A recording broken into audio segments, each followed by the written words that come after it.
ఈరోజు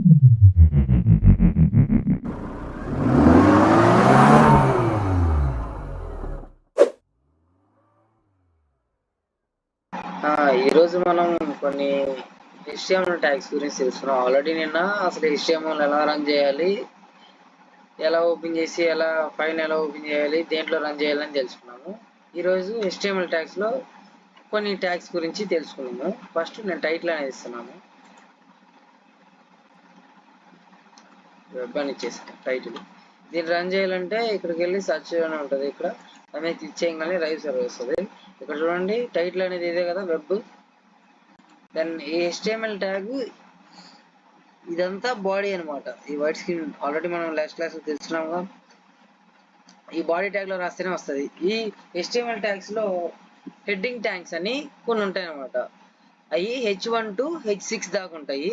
H1 యొక్క font size అనేది ఎక్కువ ఉంటుంది, H2 అనేది కొంచెం తక్కువ ఉంటుంది. అంటే H1 అనేది హైయెస్ట్ ఫాంట్ సైజ్ అనమాట. తర్వాత H2, H3, H4, H5, H6 అలా మనం నెంబర్స్ డిక్రీజ్ అయ్యే కొద్దీ సైజ్ అనేది డిక్రీజ్ అవుతూ ఉంటుంది. H1 to H6 దాకే ఉంటుంది. ఒకసారి మనం ఇంప్లిమెంట్ చేసి చూద్దాం. H1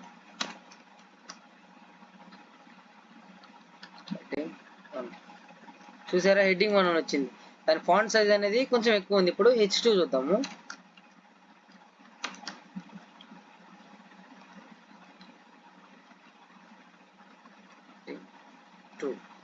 చూసారా, ఫస్ట్ దానికి మీదకి సెకండ్ ఫాంట్ సైజ్ అనేది కొంచెం తగ్గింది.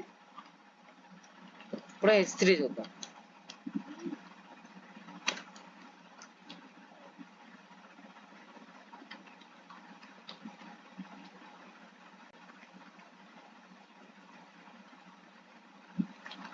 చూసారా, దీనికన్నా ఈ H3 అనేది ఇంకా తగ్గుతుంది.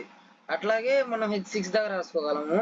H7 అని రాయొచ్చు కానీ బట్ ఇది HTML ట్యాగ్ కిందకి రాదనమాట. ఓన్లీ H7 దాకా HTML ట్యాగ్స్ కింద వస్తుంది. హెడ్డింగ్ 4 చూసారా, ఇట్లా ఫాంట్ సైజ్ అనేది తగ్గుతూ ఉంటుంది. అంటే మనకి ఇష్టం వచ్చిన ఎంత అయితే ఫాంట్ కావాలో అంత పెట్టుకుంటాం అనమాట.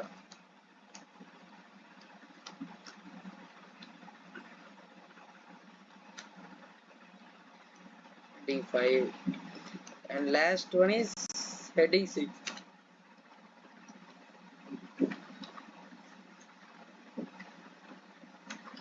చూసారు కదా, ఇలా ఫాంట్ సైజ్ అనేది ఇలా ఉంటుంది ఫర్ హెడ్డింగ్ ట్యాగ్స్ అనేది. ఇవన్నీ హెడ్డింగ్ ట్యాగ్స్ అంటారు. ఓకే, నెక్స్ట్ పారాగ్రాఫ్ ట్యాగ్ చూద్దాం. పారాగ్రాఫ్ ట్యాగ్ ఎలా, ఈ మనం ముందల లాస్ట్ క్లాస్లో తెలుసుకున్నాం కదా, ఒక ట్యాగ్ ఓపెన్ ఉంటుంది, క్లోజ్ ఉంటుంది. ఆ మధ్యలో మాత్రమే రాస్తాం ఇలా. క్లోజ్ ట్యాగ్ని ఎలా ఐడెంటిఫై చేస్తామంటే స్లాష్తో ఐడెంటిఫై చేస్తాము. మళ్ళీ ఇప్పుడు పారాగ్రాఫ్ ట్యాగ్ గురించి చూద్దాం. పి అనే ట్యాగ్, పారాగ్రాఫ్కి P అనే ట్యాగ్ యూజ్ చేస్తాము. నేను ఒక పారాగ్రాఫ్ కాపీ చేసుకున్నాను, ఇప్పుడు పేస్ట్ చేస్తాను. చూసారా, ఇదిగోండి ఇలా పారాగ్రాఫ్ లాగా వస్తుంది. ఇప్పుడు మనము BR ట్యాగ్ అంటే ఏం తెలుసుకుందాం. BR అంటే బ్రేక్ అనమాట. ఇప్పుడు నేను హెడ్డింగ్ 1 అని రాస్తాను. H1లో HTML అండ్ HTML CSS అని రాస్తున్నాను. ఇప్పుడు ఎలా ప్రింట్ అయింది, స్ట్రైట్ గా ప్రింట్ అయింది. అదే నాకు HTML దగ్గర నుంచి కట్ అయిపోయి కిందకి రావాలి CSS అంటే ఈ HTML H1 ట్యాగ్ లోపలే BR అని ఇస్తాం. BR కి క్లోజింగ్ ట్యాగ్ అనేది ఉండదు అనమాట, జస్ట్ ఓపెనింగ్ ట్యాగ్ ఒకటే ఉంటుంది. BR అని ఇస్తే చూసారా, CSS కిందకి వచ్చింది. అలాగే అంటే ఒక ట్యాగ్ లోనే ఆ ఫాంట్ సైజే కావాలి నాకు, అదే ట్యాగ్ లో 2 వర్డ్స్ డౌన్ రావాలంటే ఇలా, లేదా 3 వర్డ్స్ కావాలని వస్తాయి. ఇప్పుడు మళ్ళీ BR అని ఇచ్చేస్తాను ట్యాగ్. ఇక్కడ జావా స్క్రిప్ట్ అని ఇస్తాను, ఇలా కిందకి వచ్చిందా. లేదా నేను మామూలుగా H1 అని తీసుకొని నార్మల్గా స్ట్రైట్గా వచ్చేయాలంటే HTML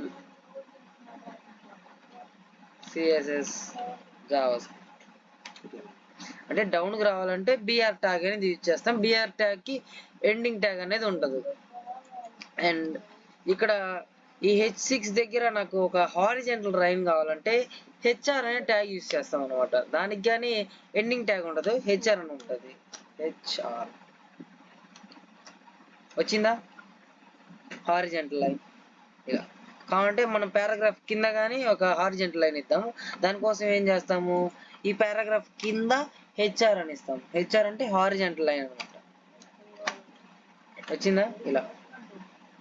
కావాలంటే మీకు HTML కి CSS కి జావాస్క్రిప్ట్ కానీ అలా హారిజెంటల్ లైన్స్ కావాలంటే ఏం చేయాలి, మళ్ళీ మనం ఈ హెడ్డింగ్ 1 అనే ట్యాగ్కే వెళ్ళాలి. ఈ హెడ్డింగ్ 1 ట్యాగ్ కనిపిస్తుంది కదా, ఈ హెడ్డింగ్ 1 ట్యాగ్కి వెళ్ళి ఎక్కడ నీకు హారిజెంటల్ లైన్ కావాలి, HTML తర్వాత కావాలి కాబట్టి HTML తర్వాత హెచ్ఆర్ అని ఇస్తాను. వచ్చిందా హారిజెంటల్ లైన్. నాకు CSS తర్వాత కానీ కావాలంటే CSS దగ్గరికి వెళ్ళి హెచ్ఆర్ అని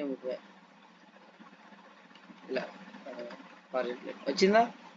మళ్ళీ జావాస్క్రిప్ట్ కానీ కావాలంటే జావాస్క్రిప్ట్.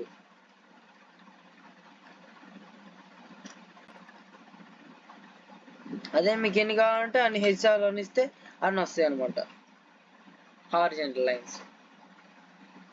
ఈ కోడ్ అంతా కామెంట్ సెక్షన్లో ఇస్తాను, డిస్క్రిప్షన్లో రావట్లేదు. ఓకే, మీరు ఒకసారి దీన్ని రన్ చేయండి.